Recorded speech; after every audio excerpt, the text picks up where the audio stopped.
अस्सलाम वालेकुम फ्रेंड, क्या हाल चाल है? ठीक ठाक हो? अल्हम्दुलिल्लाह। आप सब ठीक होंगे, खुश होंगे, अल्लाह के करम से आप सब ठीक होंगे। आज हम आपके लिए एक प्यारी सी वीडियो लाए हैं जिसमें हम दिखाने वाले हैं मैंगो। ये हमारे सिंध के प्यारे प्यारे मैंगो के बागात हैं।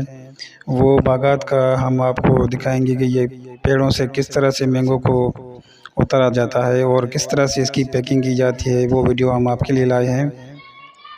ये हमारे विलेज के दोस्त हैं। हमारा विलेज का नाम है मडबाऊ। ये प्यारे दोस्त हैं जिसके ये मैंगो हैं, उसका नाम है मुजाहिद अली चांडो साहब। ये उसके मैंगो हैं। चलिए हम आपको दीदार कराते हैं, आप देखिए।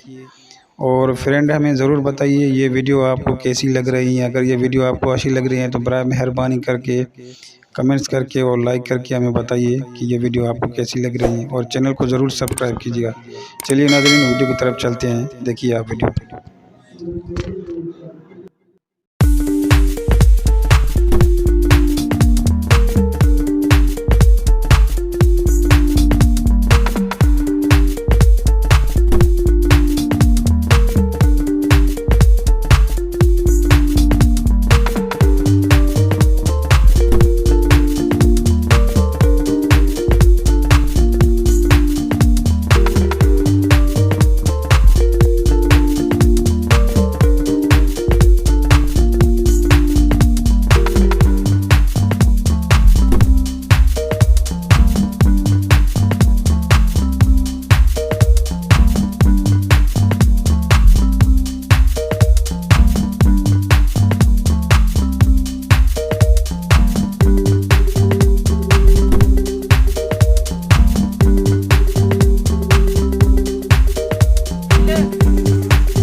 आदो हाथ में जिंदा है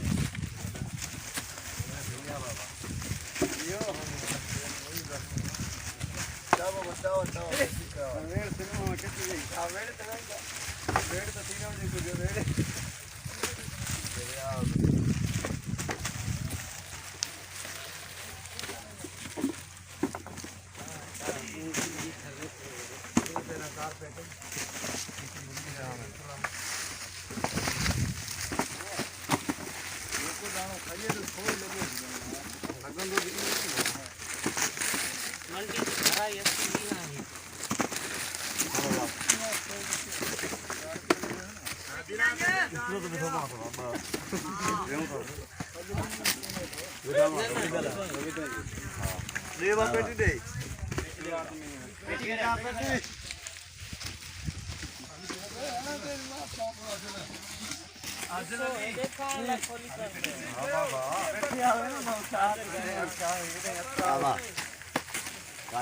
पेटा चाओ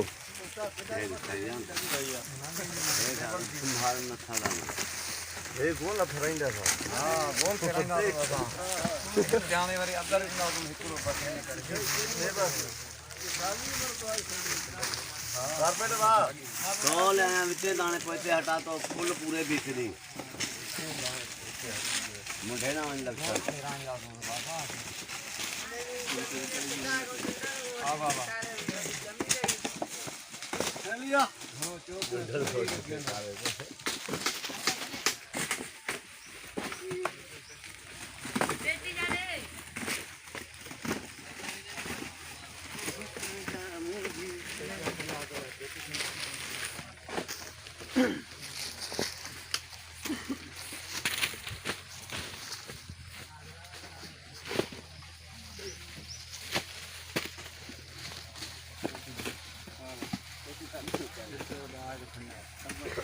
रेडी तो नहीं गया ये अपना मेरा कारपेट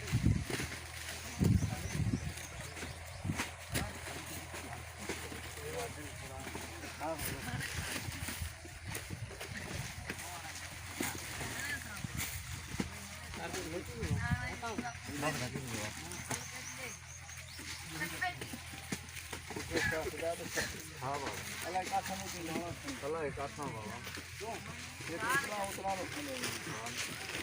कारीगर वो बदबा जाएंगे हर सेटिंग है जी।